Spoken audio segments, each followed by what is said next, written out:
Sup? Though. I'm saying sup. Though, for anybody that doesn't know what I'm saying. And Peanut is my cuddle buddy right now. I don't have popcorn, but Peanut is my cuddle buddy. I used to play a lot of hide and seek with my friends when we were young. Right. A team version of the game though, so it was a little different. Oh yeah? Instead of having a lone seeker who tags anybody, we would have a team of seekers and a team of hiders. And for the hiders to win, they would have to get to a certain checkpoint, and seekers would win if they tagged all the hiders. To tag one of the hiders, the seeker would have to two-hand touch their back, just like touch football. Okay. It started when we all formed our group on the block around 8 years old, all the way up until we were about 13. I lived in a cul-de-sac where there were 3 other houses besides mine, and kids my age lived in each one.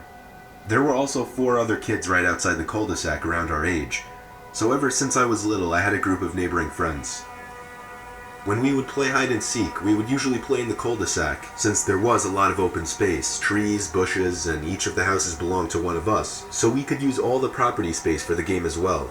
Plus, the cul-de-sac was right in front of our town's nature preserve park, so it also made it more fun to have the woods as an added hiding spot. It was 2008. I was 11 years old, a time and age we would still play hide and seek on Friday nights instead of going out to flirt with girls. We had only 6 of us this night, so we divided our 2 teams into 3s and split up. Right. We were first to hide. The other team began counting down from 30, while we all went our separate ways to different houses. I ran to my next door neighbor's house and came up with a really creative idea. My friend had a green blanket outside on his patio, sitting under a couple flower pots. I carefully moved the flower pots and took the green blanket, folding it over my body and crawling over to the bushes near the edge of the woods. Since our houses met the edge of the nature preserve, we could all choose if we wanted a back fence or not, and my next door neighbors chose not to have one, meaning the woods connected to some of our backyards. I heard the backyard gate open, so I quickly ran into the woods and knelt down under the green blanket. I would occasionally lift the blanket over my head to see who was there, and eventually I saw one of my friends creeping around the backyard, checking under the table and such. Where are you going with this? So while they were distracted, I waddled on my knees to the backyard of the next house over, where I could hear the commotion of one of my teammates getting caught. I lifted the blanket over my head to see what was going on, and I saw someone on the other team escorting my teammate back outside to the street. Okay. This was the perfect opportunity for me to run for it. I dropped the blanket completely and just looked around one last time before getting ready to make a break for it. Then, the most unexpected happened. What? The sound of a shoe on freshly fallen leaves and twigs snapped from right behind my ears, and before I could even turn around, I felt 2 hands grab my shoulders with a very strong and tight grip. Oh, shit. I squealed in pain for a bit and screamed stop, managing to escape the grip and run for the checkpoint. I didn't make it to the checkpoint anyway though, because I ran into one of the seekers right at the backyard gates. We went out to the street where I found out that both of my teammates were already out, and the 2 other seekers were already waiting by the street. Wait, I said. If all of you guys are already out here, who was the one who found me in the woods? I asked. Fucking bitch. They all looked at each other, seemingly confused. None of them owned up to it. They all swore they hadn't even gone into the woods. Shit. As I realized they were telling the truth, I felt my heart skip a few beats before pumping back up in a rapid beat, twice as fast as normal. When I told them that somebody was in the woods and grabbed me with force, they didn't believe me at first, but I convinced them. I believe you. We all went to tell our parents, and the cops were called. Unfortunately for my neighbor friend, his parents put up a 4th fence wall, separating the woods to the backyard. We continued to play hide and seek and flashlight tag past this incident up until around the age of 13. Our parents just made us carry flashlights from now on and left all the backyard lights on. No.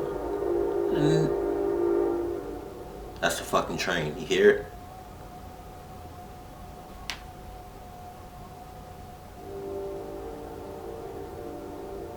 Probably can't hear it no more. But yeah, but no. After an incident like that, to firmly grasp it. Oh my god, if y'all know where that's from, y'all the real MVPs. But if somebody really grabbed me like that and was firm with the shits, I'm never playing hide and seek ever again. Whether it's inside or outside. But damn the outside. Fuck, who the fuck? What? No. Mm-mm. Nope, I'm not fucking with it no more after that. All it takes is one time, one bad experience, and I'm done with it for the rest of my life. And of course, the woods were off limits. No shit. I'm happy to have such fond memories with friends as a young child, but that still doesn't take away from the fact that this was one of the most horrifying experiences of my life. That's gonna do that. That's gonna do that something. So that's gonna do that to you. I was trying to say that. What the fuck? Okay, here we go with the fucking sound effects. This happened when I was 10 years old. Right. I lived in a small town in New York State that didn't have much going on at all.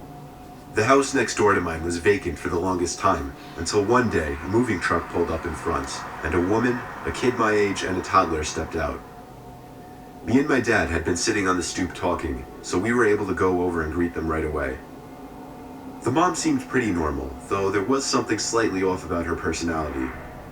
My dad and the mom introduced me and the other boy my age to each other. He introduced himself as CJ, and then reached out his hand for a handshake, which, for kids our age at the time, was very weird. I think that's weird for any age.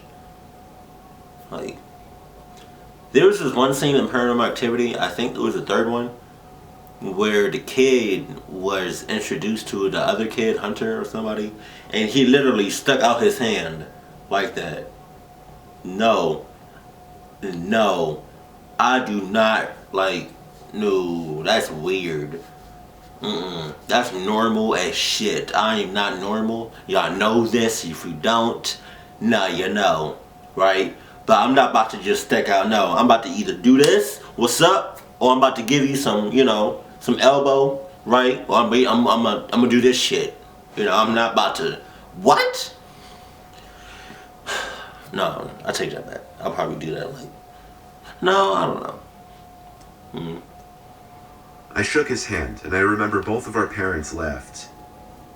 My dad ended up pressuring me on the spot to go hang out with CJ upstairs in my room. Right. I wasn't against it, so I led him up to my room. I sat down on my bed, and he just stared at me blankly, creepily. Why? I asked him if he wanted to play Mario Kart, and he didn't even know what that was. What? I showed him a few of my video games, and he said he doesn't like video games. What? So I suggested we play hide and seek outside. That he agreed to. Oh, I bet he did. I told him he could hide first to familiarize himself with the properties, while I gave him a 60-second head start. He ran into his new backyard, and I started counting down from 60. When it came time to find him, I found him in literally the most obvious place he could be. He was standing behind the chimney, a spot that I had to pass to get into the backyard. From this point on, I was starting to wonder if maybe this kid wasn't all there. After 10 minutes of an anticlimactic game of hide and seek, I said I had homework to do. He asked if he could come inside with me, and I didn't know what to say. Every excuse I came up with, he would find another way of asking to come inside. Eventually, however, he did leave me alone, and I went inside. Realistically, I had nothing to do. I just didn't like the kid and didn't want to further any kind of friendship with him. Makes sense. That night, something terrifying happened. What? Oh! I awoke to a thud at my bedside window. I sat up and lifted the window up. I was disturbed to see CJ's face at the upstairs window of the neighboring house. He leaned out his window and called out for me to come over and play hide and seek. No! I yelled over he's insane and told him to go back to sleep and leave me alone. Huh? I aggressively slammed my window shut, as well as the blind, and tried to go back to sleep.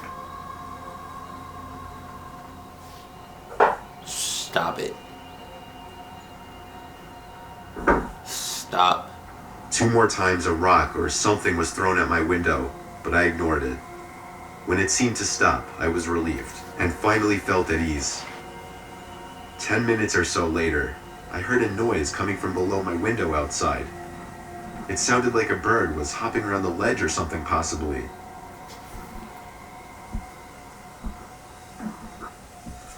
The sound kept getting closer though, and then I heard a thud come from right below my window.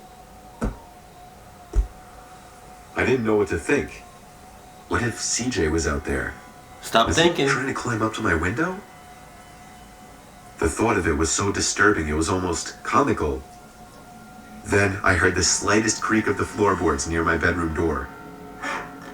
I turned to face the doorway and screamed at the sight of CJ standing at my door in his pajamas. He said in a quiet voice, "Let's play hide and seek." The fuck? What? Bruh. I would have known something was up with CJ, I think. As soon as he did this shit, shook my hand normal. I'm not used to that. So automatically I would have thought you're weird. So there's something off about you. I don't know what it is, but it's something off about you. I said about you. About you. So either you get your shit together or you're not gonna have no type of relationship. Who the fuck? No. I can usually pick up people's vibes and how they are as a person right when I meet them. So yeah. So just saying. My dad was in the room quicker than I could even get out of my bed. He was just as shocked and disturbed as I was. He angrily marched over to the new neighbor's house with CJ in his grip. I watched the whole thing through my window. He raised his voice quite a few times. It turned out CJ simply entered through an unlocked window downstairs. My dad got a restraining order against the woman and her son. Unfortunately, they weren't going anywhere though. For months after this incident, I would have to awkwardly avoid eye contact with the mother next door the few times I saw her. Strangely, I never once saw CJ outside of the house again. However, every single night for over a month, I would check outside my bedroom window across to the other house and see CJ just sitting by his window, looking into mine with his creepy blank stare. What the fuck? It got to a point where I eventually left the blinds to that window closed 24/7. Thank you. And eventually it stopped.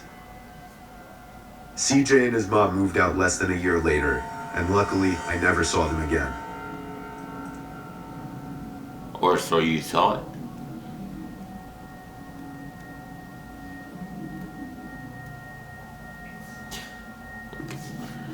See, I liked Hide and Go Seek when I was a kid.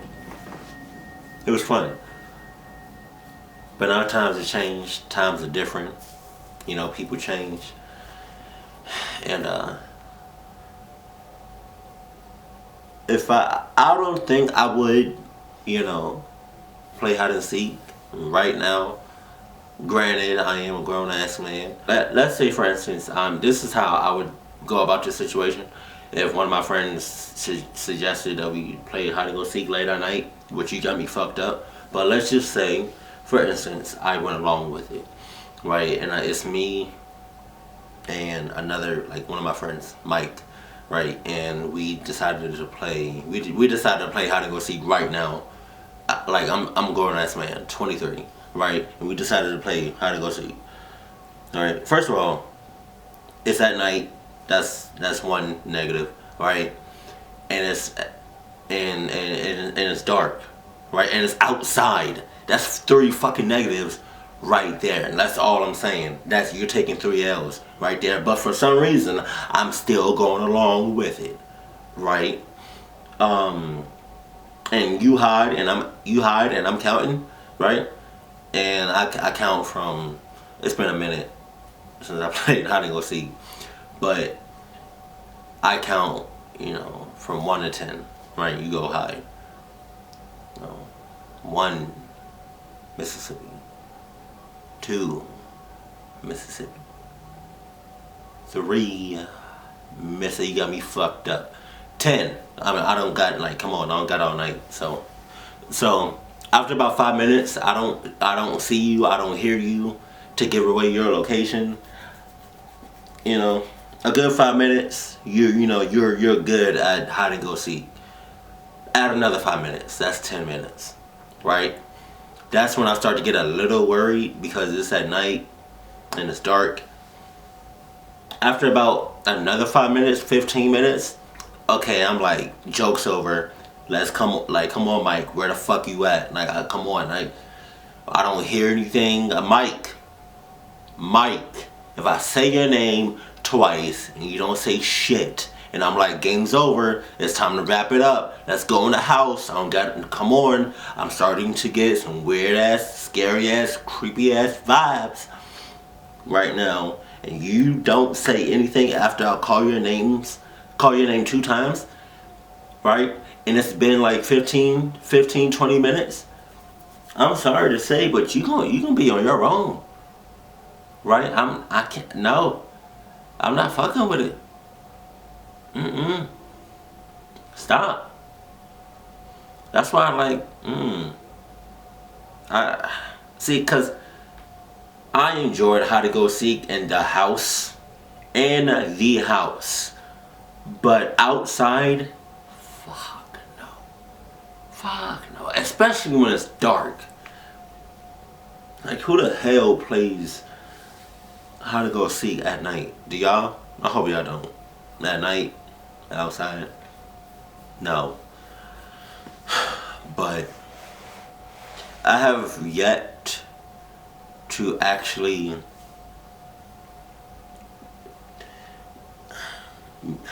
meet somebody that like it's normal for people to shake hands like this when you first meet each other, but I'm just saying that's a bit weird, you know. Maybe.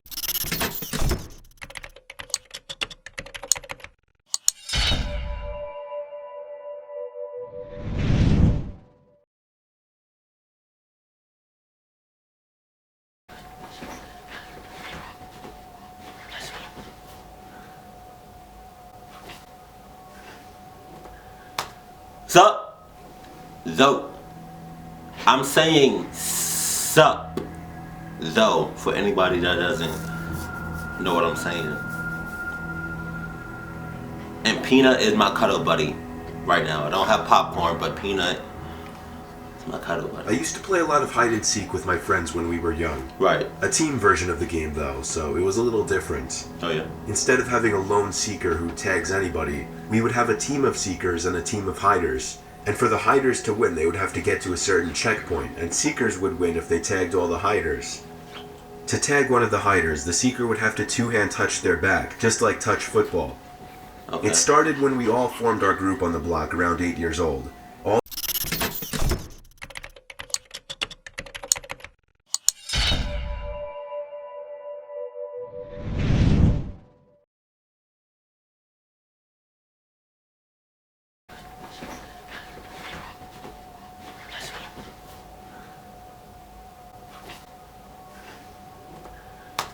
SupTho. I'm saying sup though for anybody that doesn't know what I'm saying.